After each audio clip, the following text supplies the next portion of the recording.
यहां गौर करने वाली बात यह है कि जब भारत और अमेरिका के बीच में ट्रेड डील की बातचीत चल रही थी और कहीं फंसी हुई भी थी, तब अमेरिका ने भारत पर टैरिफ बढ़ाना शुरू कर दिया था।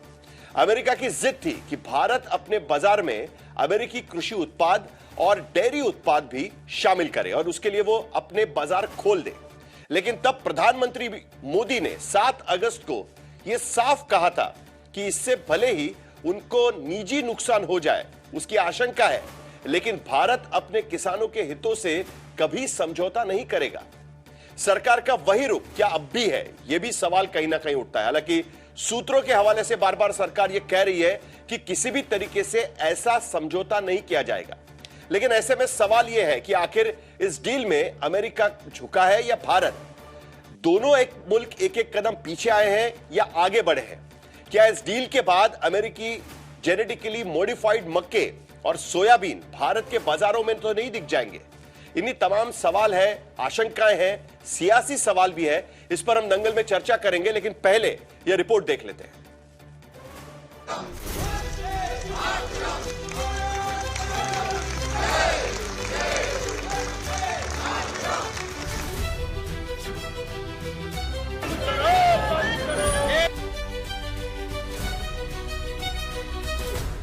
फाइलों पर दस्तखत करके दुनिया भर में टैरिफ टेरर फैलाने वाले ट्रंप ने जब भारत पर टैरिफ घटाने का ऐलान किया तो भारत में खुशी की लहर दौड़ गई। बजट के दिन से ही सुस्त पड़ा शेयर बाजार कुलांचे भरने लगा, टूटता रुपया संभल गया, सत्ता पक्ष के अंदर जश्न जैसा माहौल नजर आने लगा। दिल्ली में एनडीए की मीटिंग रखी गई थी, वहाँ भी भारत पर अमेरिकी टैरिफ घटने को लेकर सांसद बाग थे। ये साधारण अचीवमेंट नहीं है और विश्व भर में भारत का जो एक कद, भारत का पहचान, भारत का नेतृत्व का ये परिणाम है। ये भारत के लिए और भारत के व्यवसाय के लिए और भारत के 2047 तक डेवलप होने के लिए बहुत बड़ा समाचार है। प्रधानमंत्री जी ने धैर्य संयम रखते हुए देश दुनिया को तो बताया, विपक्ष को भी मौन रहकर एक करारा जवाब देने का काम किया कि आप पहले जनवरी में यूरोपियन यूनियन से मदर ऑफ ऑल डील और अब फरवरी में अमेरिका से ट्रेड डील। 2 हफ्ते के अंदर 2 बड़ी कामयाबी को लेकर बीजेपी नेता मोदी सरकार की तारीफें कर रहे हैं। खुद गृह मंत्री ने दावा किया है कि इस डील से भारत के लघु उद्योगों को नई ताकत मिलेगी, जिससे प्रतिस्पर्धा, निवेश और रोजगार सब बढ़ेगा, नई सप्लाई चेन में जगह मिलेगी। लेकिन यूएस ट्रेड डील को लेकर अमेरिका की ओर से किए गए 2 दावों ने भारत में मनाई जा रही खुशी के बीच सियासत का गुबार छोड़ दिया है। क्योंकि डील की घोषणा करते हुए अमेरिकी राष्ट्रपति ट्रंप ने लिखा कि भारत रूस से नहीं, वेनेजुएला से तेल खरीदेगा। भारत पर अमेरिका 25 की जगह 18% टैरिफ लगाएगा और अमेरिका पर भारत कोई टैक्स नहीं लगाएगा। भारत $500 अरब का सामान अमेरिका से खरीदेगा, जिसमें ऊर्जा, तकनीक, कृषि, कोयला और अन्य उत्पाद शामिल होंगे। हालांकि ऐसी कोई घोषणा पीएम मोदी ने नहीं की। उन्होंने ये जरूर कहा कि अमेरिका ने टैरिफ 18% कर दिया है, इसके लिए राष्ट्रपति ट्रंप का आभार। तब तक विपक्ष की ओर से इस ट्रेड डील को लेकर विशेष आपत्ति नहीं आई, लेकिन जब अमेरिकी कृषि मंत्री ने एक पोस्ट किया तो ट्रंप की डील की मंशा पर सवाल खड़े होने लगे। अमेरिकी कृषि मंत्री ब्रूक रॉलिंस ने दावा किया कि इस डील से अमेरिकी किसानों को बड़ा फायदा होगा, क्योंकि अब अमेरिकी कृषि उत्पाद भारत के बड़े बाजार में जाएंगे, मूल्य बढ़ेंगे तो ग्रामीण अमेरिका में पैसा बढ़ेगा। रॉलिंस ने लिखा कि इस डील से भारत अमेरिका के बीच $130 करोड़ के कृषि व्यापार घाटा कम होगा। अमेरिका की ओर से किए जा रहे ऐसे दावों के हवाले से विपक्ष ने मोदी सरकार पर आरोपों की छड़ी लगा दी।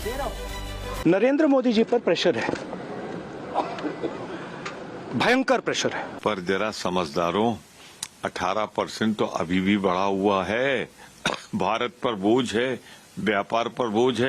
जब हमें कोई खबर नहीं मिली है, सिर्फ प्रेसिडेंट ट्रंप की ट्वीट और मोदी साहब की ट्वीट, तो इसके बुनियाद में हम क्या बता सकते हैं आपको? देश के किसान के लिए इससे बड़ा विश्वासघात हो ही नहीं सकता। दरअसल भारत अमेरिका ट्रेड डील को लेकर अमेरिका से कही गई बातें कुछ और हैं, भारत में किए जा रहे दावे कुछ और हैं और विपक्ष की आशंकाएं कुछ और हैं।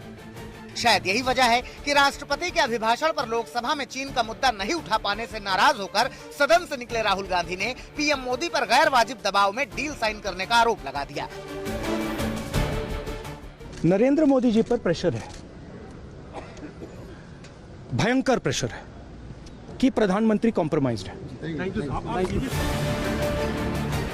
हालांकि सरकार की ओर से भारत अमेरिका डील को लेकर कोई ब्यौरा नहीं दिया गया है, क्योंकि अभी डील पर औपचारिक दस्तखत बाकी हैं। आपको ये आश्वस्त करना चाहता हूं कि सरकार पूरी ट्रेड के बारे में, ऑल माइन्यूट डिटेल्स के बारे में सरकार आएगी और आपको बताएगी और कंसर्न मंत्री उसके बारे में चर्चा करेंगे। अमेरिका से ट्रेड डील को लेकर सरकार के बयान से रुख साफ होगा, लेकिन अब तक अमेरिका से ट्रेड डील इसी बात पर अटकी थी कि अमेरिका भारत के हर क्षेत्र के बाजार खोलने की मांग कर रहा था।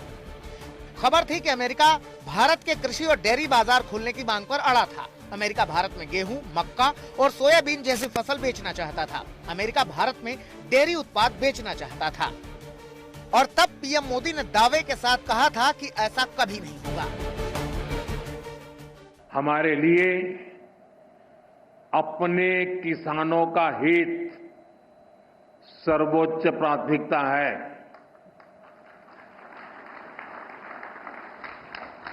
भारत अपने किसानों के, पशुपालकों के और मछुआरे भाई बहनों के हितों के साथ कभी भी समझौता नहीं करेगा।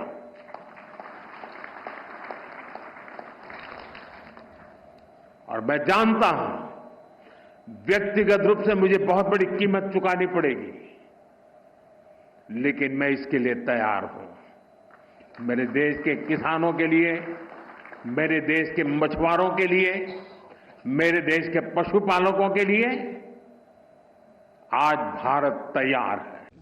ट्रेड डील, जो ट्रेड डील 4 महीने से रुकी हुई थी, 4 महीने से कुछ बदला नहीं। किसी न किसी कारण,